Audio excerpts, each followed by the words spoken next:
Welcome to the You Need More Money podcast. I'm your host, Matt Manero, coming to you every Thursday from my studio in Dallas, Texas, but today is Monday. Why? Because Brad Lea is in town on a Monday, and I want Brad Lea in the studio to sign my booth. Welcome aboard, buddy. Thanks, buddy. I can't wait to see your name on that booth. Oh, it's going to be big. I'm going to take up some space. You know why I got that red London phone booth in my studio? Because it's cool looking? It is cool looking. I do like that. But I bought it for two reasons. The first reason was because it reminds me of a simpler time. Could you imagine being a sales guy who had to use that sales booth, that phone booth, to book your appointments, to reschedule your appointments, to check on your wife, to call in to see if, what are we doing for dinner? Do I need to get you anything from the store, honey? Right. I mean, a different time, man. Yeah, I never had to do that, man. The only time I use a phone booth is to change. Dude, you never used to... used to sleep in that phone booth, didn't you? No, I use the phone booth to change. Oh, like when people are in trouble. Oh, I thought you meant like a superhero, because you're a That's superhero. right. When people are in trouble, I run into the phone booth and I pop out real quick, like. Dude, you have a superpower quality. I'll give it to you. Thanks, buddy. But let's get back to my phone booth story, Come on. all right? I'm going to try to mess up your structure. You won't. The other piece of that phone booth is that it reminds me of how fucking fast everything changes. And how completely, totally obsolete that is. Obsolete. Just worthless other than being in a studio in Carrollton, Texas. You know what else is obsolete and people don't realize it? Brick and mortar banks. Brick and mortar banks? Banks. They're worthless. You don't need a bank. You don't need a bank? Nope. Listen, the banking industry doesn't want anyone to know that. But you think about it. You can take a picture of your check and deposit it. I haven't been to a physical bank in 3 years. Mm-hmm. Well, I lied. But you have to, because if you need real cash. Yeah, I stop in to get some ATM, but you can get ATM money anywhere. No, but if you need real cash, you still got to go to the bank. Yeah, if you need 10 or 20 or 30, you got to go to the bank. Well, when do you need that? I need it a lot. What you doing, son? Dude, I'm buying shit all the time. What kind of trouble you getting in? I'm buying shit all the time. Who needs liquid cash? Unless it's shady. Sometimes I go to the bank, and the bank says I can't get you all your money. Like if I go to on a Saturday and say I want 20 grand, they can't give me the 20 grand.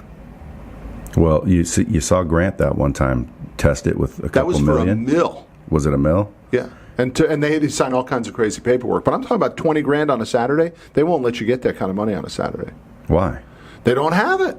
20 G's? 20 G's. Come on, man. I'm serious. Somebody's got to go to the safe, and usually the people that are working on a Saturday don't have the keys to the safe. They got keys to drops, but not keys to go. That's scary, get that bro. Cash. That means all your value, all your worth is digital. I want you to think about it. Everybody on the damn podcast should think about it. I know where you're heading, because they need more money. Everybody needs more money. It's an epidemic. I don't care what your buddy Larry said at dinner last night, even though he was a super nice guy. The only reason Larry has that opinion is because he's got so much freaking money. That's the only reason. Yeah, let me ask you this. Apocalypse hits. Yeah. Chaos hits. What would you rather have? Money? You don't need money at that point. This whole world goes to shit. Give me the other choice. Paper money's worthless. What was the other choice? What other choice? There was no choice. I said when the world goes to shit, money's worthless. Yeah. What do you think will be worth money? Anything that's worth trading. Right. Guns. Guns, food. Guns, water, Yeah. food, Mm-hmm. canned food. Well, you go back to the tulip. Gasoline. Craze. Yeah, all of it matters, man. And I think that's what you learn from Harvey and you learn from Irma. Even though, what's the story on Irma? Did Irma really cause a lot of damage? Well, apparently Irma, out in the middle of the Atlantic, cheated on Jose, and so now Jose's coming after her. All right, he wants her back. Yeah, apparently. No, when's Jose rolling into town? I don't know. I don't know that he'll make it. Here's the deal. Everybody needs more money. They don't want to talk about it. They're afraid of it. I agree. I need more money. Of course. I mean, why? Well, everybody needs more money. Look, I challenged your buddy Larry last night. As much as I liked him, he was an amazing dude. But the idea that you don't need more money, all that does is tell me you're not on purpose. I had an opportunity one time to buy a G550 for $5.5 million. Mm-hmm. Now, you know what those are worth? No. Try 40. Okay. $5.5 million. What was that? Somebody's gambling debt in Vegas or something? No. There was a particular set of circumstances. What were the circumstances? How does that happen? Who? I mean, why did it come across your desk that you could make $35 million? You ever heard of proximity? 1111, fool. Check that out. Yeah. Right when I'm bringing up my jet. Because of proximity, man, I hang with some ballers. So at the end of the day, there was, it was a casino organization, and they couldn't sell it to just anybody. They'd have to have certain requirements met, and you met those requirements? No, I didn't. Or I would own it if I had the $5 million liquid cash, 5.5, but I didn't have it. Yeah, but big guy, you just told me you hung with ballers. Ill-prepared. But so you what? hung with ballers. All you could have said is, "Hey, man, I'm going to round up some cash. We're going to go buy this thing, and we're going to split the profits equally." Well, I was right there with someone with cash. They bought it. Oh, they did? Yeah. They cut you out of the deal? Well, I mean, why didn't you say, "I brought you the fucking deal. Give me my piece"? I didn't bring them the deal. I was there when I saw the deal. Oh. But you didn't have the opportunity. You were just not necessarily, but it makes the story that much more oomph. Yeah, but that's not what we're doing here, man. We're getting down to it because people live in what I call false positive, man. They think they're doing better than they are, and it's the most dangerous place on the planet. Is that right? Don't you feel that way? I think that people feel the opposite. Like, everybody knows they need more money, don't they? No, I don't believe that at all. I believe most people think they're doing better than they really are. Think about it. Let's say a guy makes $250 I think a year. what you mean deep down is that people are unaware that they're not as stable as they might think. They are unaware that they are not as stable as they think they are. That's a great way to put it. Because everyone I meet, they just want more money. I mean, everyone that follows me on social media, everyone that follows you on social media, I don't know. They want more money. They want more success. I don't see people asking me, questions about anything but how do I scale my business? How do I make more money? How do I get more? They know they want more. But what your book is about is what I said earlier. Like, I think your book, because people want more money. Who doesn't want more money? But what you're saying is you need more money, meaning you might even be comfortable, and if one wrong thing happens, you're flat busted. Hold on, let me take a note on that. Right, I got a book coming out called "You Need More Money." You're helping me with it here. Too bad the damn book's already written, but I like that. You're saying that it's not that they don't think they need more money; they think that they just don't have no idea how to get it. Is that what you're saying? No, I'm saying they want more money. You're telling what your book is. You need more money because they don't have enough, even if they think they do. I just when you ask the question, I just don't think people in general don't want more money. Do you need more money? Yeah. You do? You ask everybody in your office. Charles, you need more money? Absolutely. Who doesn't? You like the cover of this book? Love it. You do? How about the title? Yes. Now let me ask you a question, because originally the book was called "I Need More Money," right? But is that your hand? No. Yeah, I got a nicer looking hand than that, right? That looks like an Arabian guy's hand. You know what I mean? Hairy guy. Right. I told him I want that stuff photoshopped before it actually goes. Arabian. So, what should I say? Arabian. So, but the publisher changed it, Charles, because this is their exact story. They're out of New York. They said nobody on the Hamptons in the summertime would be caught dead on the beach reading a book called "I Need More Money." But they would read a book called "You Need More Money." So they forced me to change the title. Well, that makes sense. But again, how many people are in the Hamptons on the beach? Oh, dude, it's what everybody in New York does in the summertime. Everybody goes to the Hamptons. Dude. What? There's just rich people there. Dude, those are the people that spent $30 on a book, my friend. And by the way, those are the people that book is for, apparently. I think it's for everybody. There is no demographic that "You Need More Money" doesn't cover. Yeah, but knowing your story and knowing what that book is about. What story are you talking about? My brother-in-law story? That story and what that book is about. Because what you're saying is you might think you're secure, but you're not. You need more money. Let's give a real life And most example. people are comfortable and they're sitting back and they feel secure and they're not.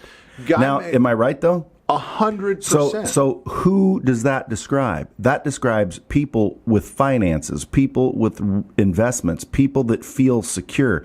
Most people are not that way. Most people are well aware they need more money. I would bet you ask anybody in this whole entire office, you need more money? The answer is going to be yes. You ask some Richie sitting on a beach in the Hamptons, of all places, they might say no. You ask somebody with $100 million, they might say no. Why? Because they think they've got enough. I don't agree with you on that, though, buddy. I think most people actually go the opposite direction. It sounds good to be so self-aware that you know you need more money. Dude, most people are living in fantasy land. They don't know. They have no idea how much money they need, what type of lifestyle they want to live. You know what they want? They want the car today. They want the house today. They want the Prada purse today. How many guys do you know making $250? Well, if all you're buying is a Prada purse, then you need more money. What does that mean? What do you mean? Well, I mean, Pradas are cheap. $2,000. That's cheap. Dude, let me tell you something. You know how many? $2,000 for a purse? Yeah, but that's cheap. Start looking at like Hermes. Those are they start at like 25 G's. See, I mean, that's not. Oh, well, Jay-Z sings about it. I don't listen to Jay-Z. Oh, that's, no, come on, man. That's that blasphemous. Right No, but Jay-Z says, basically his wife burns down shopping malls. His wife comes back with a Birkin bag. That's what Hermes is called, Birkin bags, Birkin. And your girl's like, what type of purse is that? In other words, what he's saying is, does your wife have a Hermes bag? Hell no. She got a Prada bag? Hell no. Well, Prada, she has Louis. Mm-hmm. I got her hooked on Louis and Chanel. But Prada, Louis, Chanel, Dior, they're all kind of in that. How many of those she got? She's got about 8 to 10. So you probably say to yourself, no, I'm happy she doesn't know. Well, she does now know what Birkin is because we went to a buddy of mine in Kentucky, and he's loaded, and he built a 1,800 square foot closet. Mm-hmm. Closet. It's unbelievable. And his wife's got like probably 50. How does that Birkins. Make you feel when you're hanging out with I think it's wasteful, personally. I hate it. I mean, there's people that need help financially, and you're buying a bunch of bags. It. But hey, I don't hate people for it. He's also got Lambos and Bentleys, and I don't hate people for that. I mean, I don't judge. I'm happy for him, and man, but you know what? I need a couple of different cars. Here's why that guy in Kentucky. $3,000 bags are plenty. How many copies of my book are you going to buy? How many you want me to buy? 1,000. 1,000? How much are they? $29 a piece. I was just about to ask, how do we make sure that book hits the New York Times bestseller list? What is the process? Like when it goes on sale, how many need to blast out there? Well, here's the game, and shouldn't you be asking all your folks to get prepared, almost like a strategy? It's a little bit early. Because I can promise you, if I wrote a book, it will be on the New York Times bestseller. It's early. Listen, you can kill the momentum of a book by pushing it way too hard too early. So that's why we're doing the podcast, to create exposure for it. And then come January, I'm going to leverage the exposure for orders. Because if you push it too early, people get the excitement dies. Right. So we're just doing the You Need More Money podcast. But come January, I'm going to ask everybody to buy as many books as they can. Because here's why. Shouldn't they buy them all at once, though? We will pre-order a group discount, probably 40% discount for all the people that pre-order during a very specific period of time, about a 2-week window. Mm-hmm. And then that 2-week window will count towards the orders to the list. That's how the game is played. Now, you can do it totally different on Amazon because it's not that hard. Amazon is connected to what you were saying last night, where a guy can game the system, pay a guy $8,000 to game the system and place the orders at 3 a.m. on a Sunday when nobody else is buying books, and yours can go to number 1. Everybody screenshots it and says, I'm an Amazon number 1. I want the New York Times bestseller. The New York Times bestseller still carries weight, and I want that. I don't care about Amazon. You should have just made it part of your title. What's that? New York Times bestseller? Just made the assumption? No, you should have just made it part of your title. Then it is what it is. It would say, New York Times bestseller, You Need More Money. That's the title of the book. I like that. That's freaking great. I didn't think about that. This cover's not 100% done. I might be able to do that. Hey. That's interesting. I like that idea. But here's what you could do with those 1,000 that you buy. You could put a little sticker on here that says Tim Grover edition or Damond Johns edition or something like that. And he could give it out to his entire organization that way. And then you look like the good guy.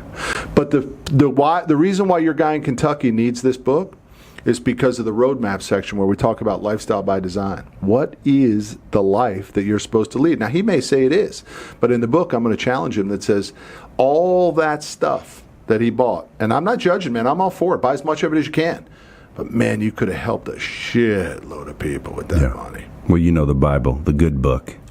It says you need more money. Mm-hmm. No, it says thou shalt not judge.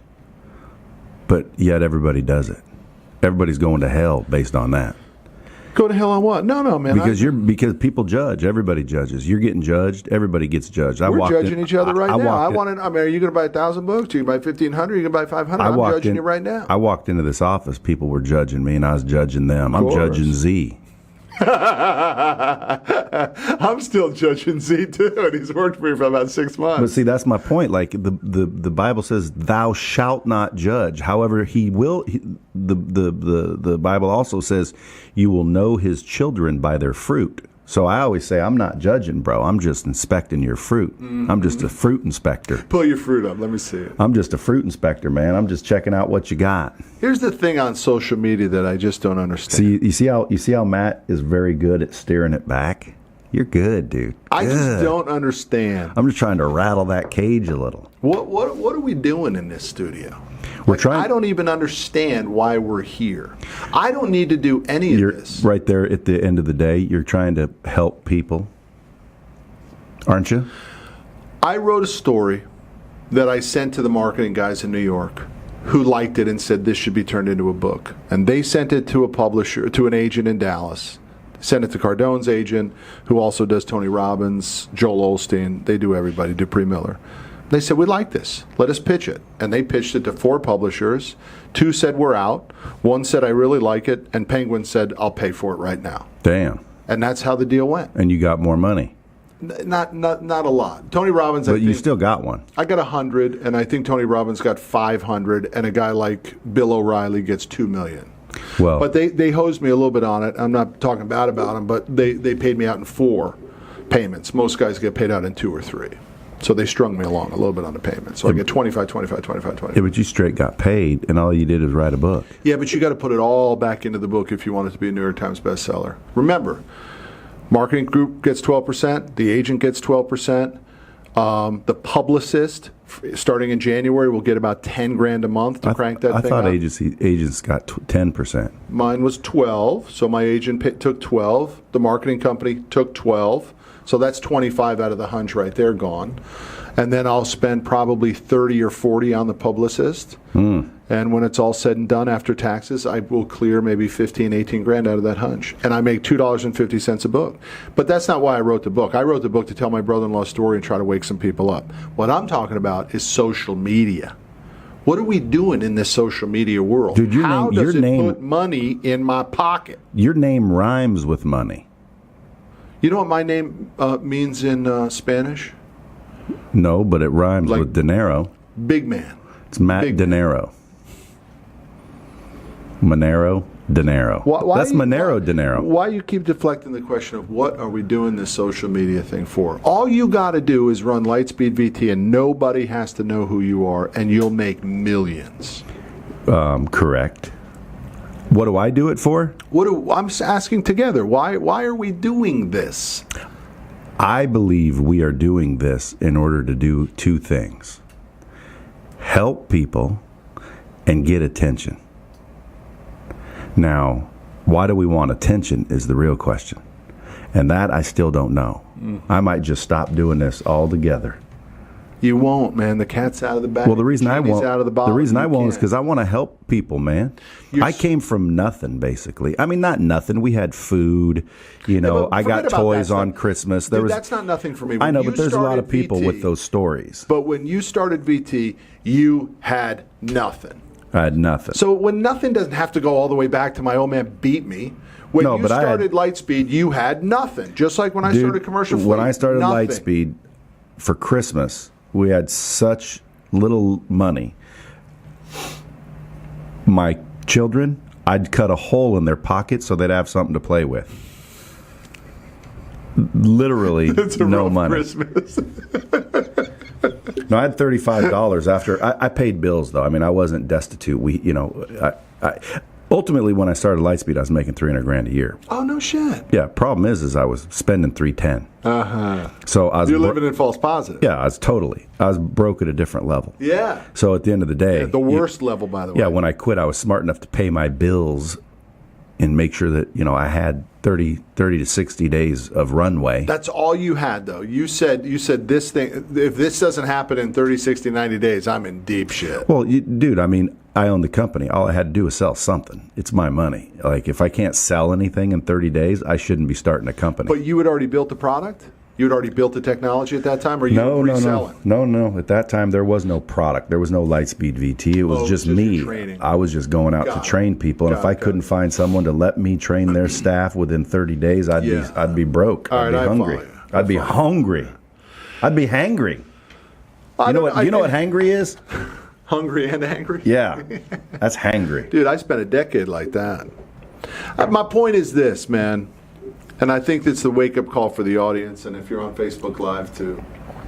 It shouldn't be done if there isn't a very clear finish line, an objective. If you're doing it to occupy time, your time should be spent doing something else, like growing your freaking business and taking care of your fucking family and putting more money in the bank. The social media bullshit is just bullshit.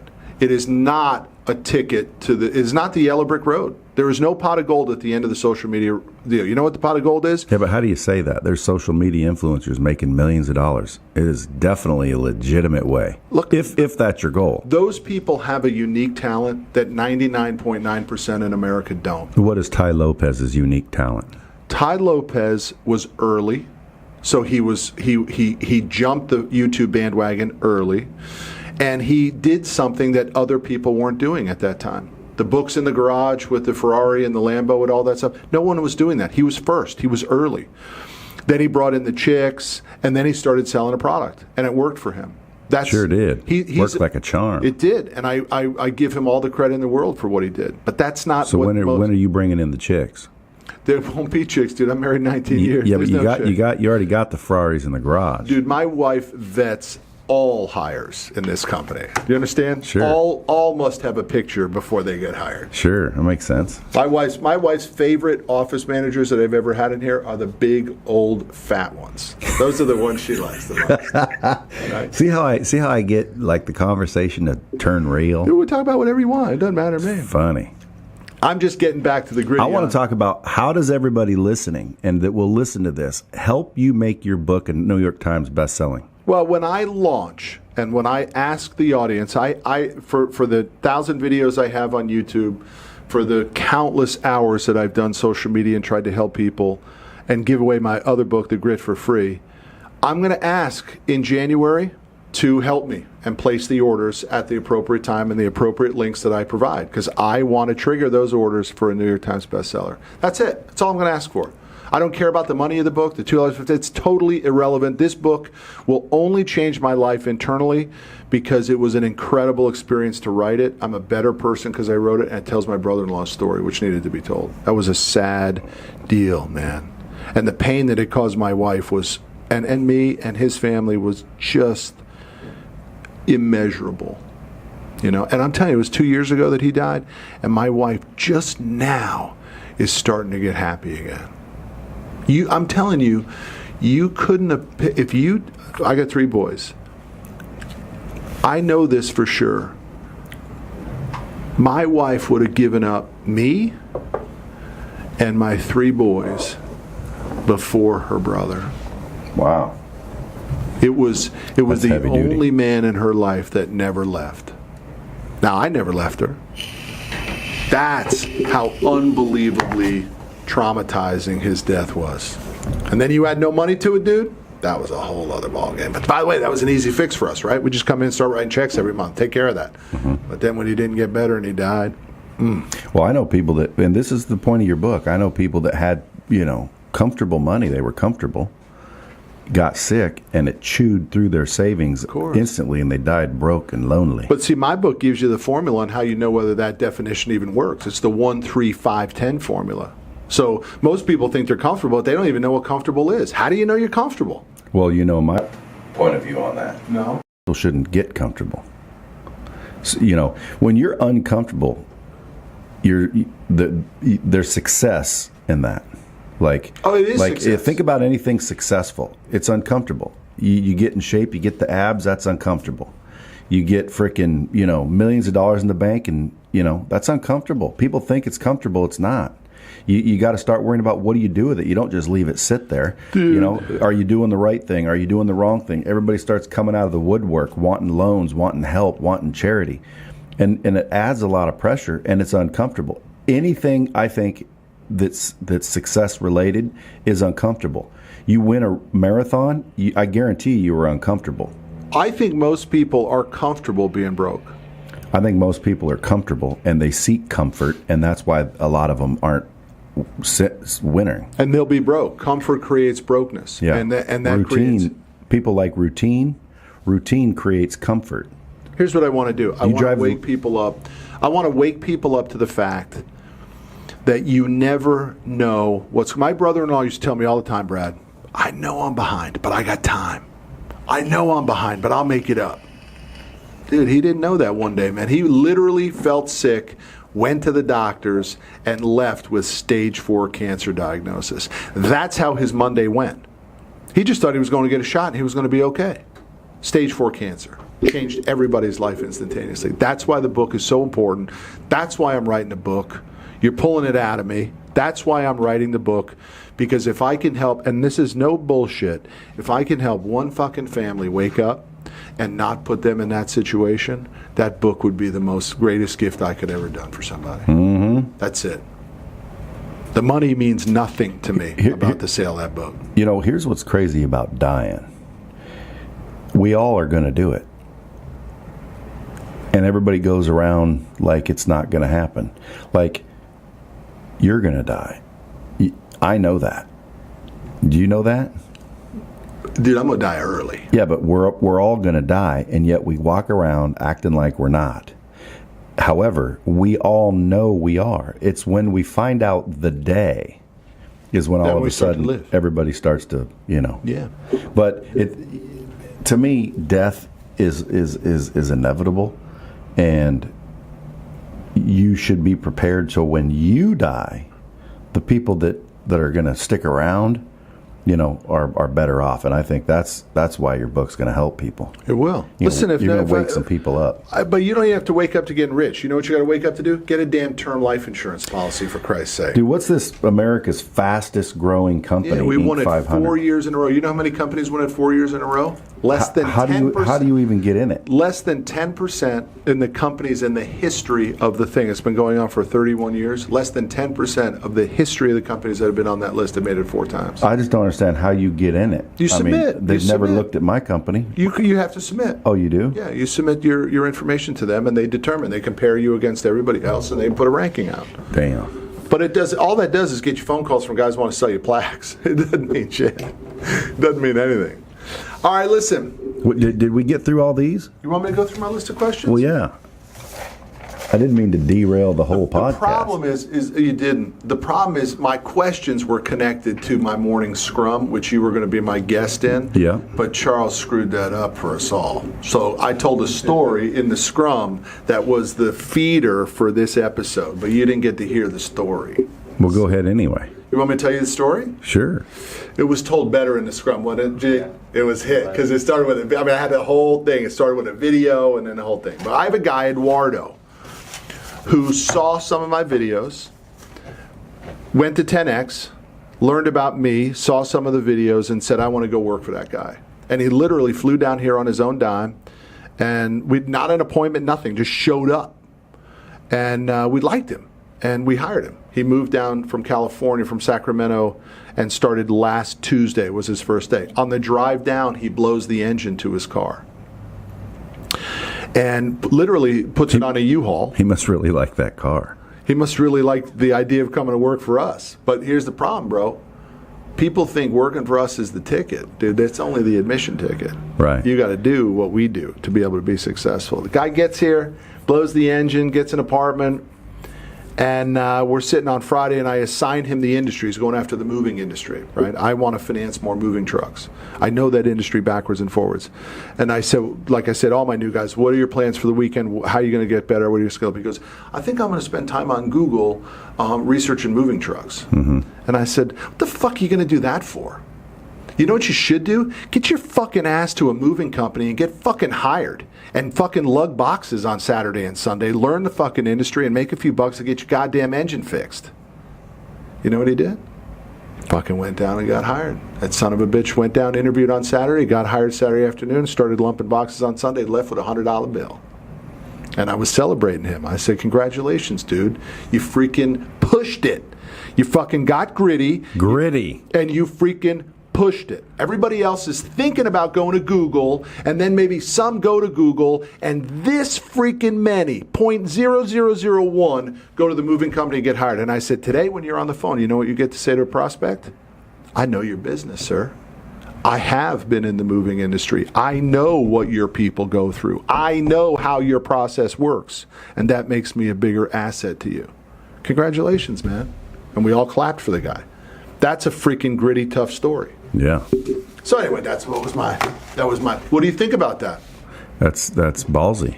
It's good, right? Yeah, I mean, you know. You think the boss should push a guy like that? Well, By the way, it cost me $100 in the swear jar because all those. Well, you heard the story. I don't need to stick my head up a bull's ass to tell you if the ribs are good or Dude, not. that's Tommy boy. That's awesome. Like, I don't need to go move to say I know the industry. Yeah, I think it helps. Shit, man. dude. I'll call up a movie. Dude, I want to finance your trucks. What's that got to do with I moved your boxes? I know what you go through. I think it, man. Hell no. That dude's gritty.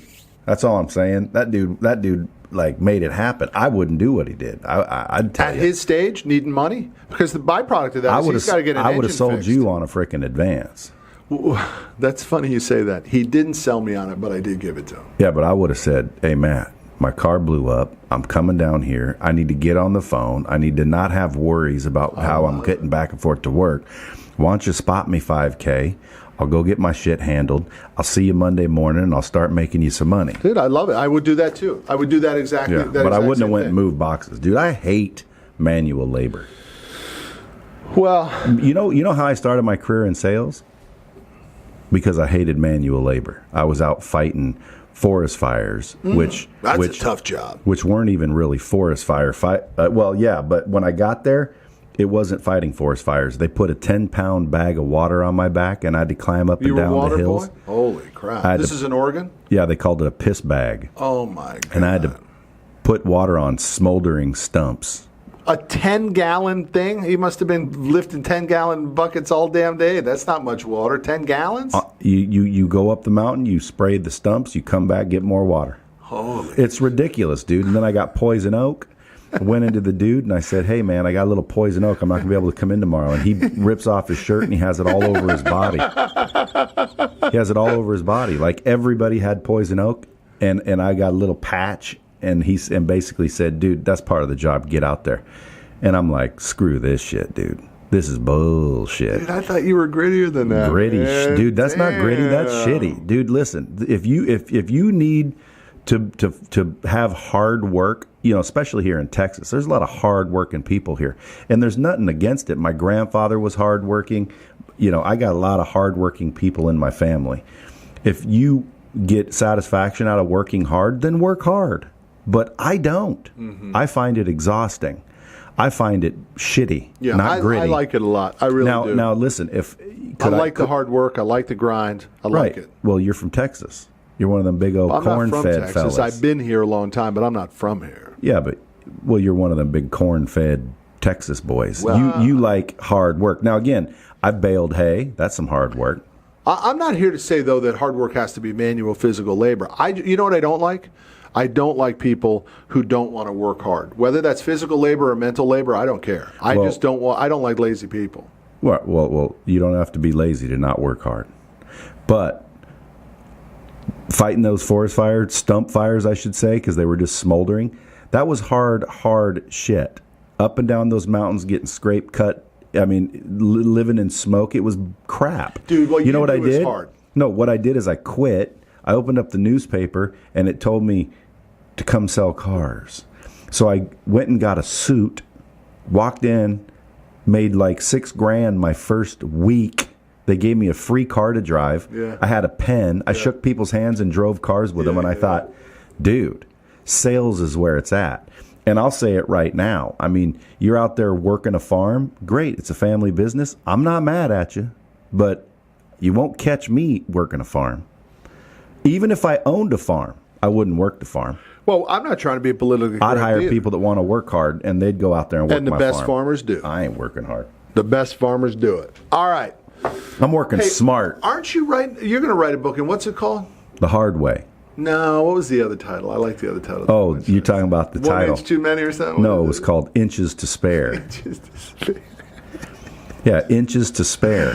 I love that. That's awesome. But the other one's going to be the hard way. The hard way, dude. So 'cause you, I had to you learn don't like everything. hard work, but you're going to work the hard way. I had to learn everything the hard way. If anyone tells you they like hard work, they're probably lying to you. Dude, I just told you I like hard work. And you're probably lying. What do you mean? So how come you don't do it then?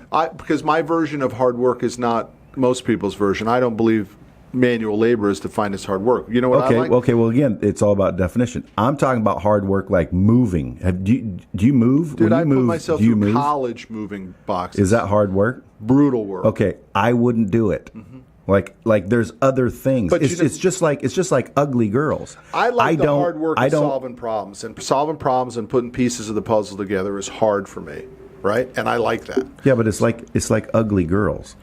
I've never hung out, been with, dated, or married an ugly girl. Why?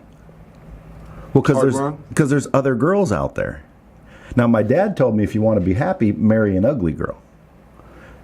I'm not marrying an ugly girl.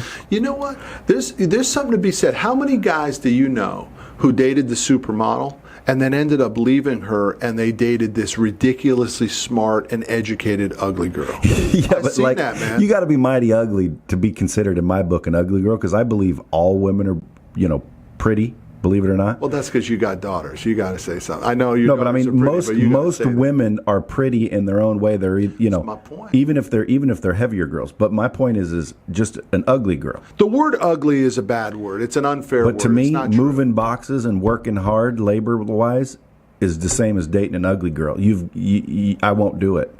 There's other girls out there. But see, you're being judgmental. Nope. Right there, you're judging Nope. somebody. See, I'm not judging that Who's guy judging? at all. I'm choosing. And guess what? Life is based on You're choices. making a choice by saying that your life I ain't is better working than hard. that How guy's come life. Charles ain't working hard? How come Z don't work hard? Now you're going to say I work hard. How come you ain't lifting boxes? Dude, okay, you work back hard. breaking. Do not kid yourself. You I do work hard. hard, but let's change the definition. What I mean is, I'm not going to do back breaking work. Yeah, that's different. There's people that enjoy it, Totally. and good for them. I don't think they're dumb. I don't judge them in any way, but I'm not doing it.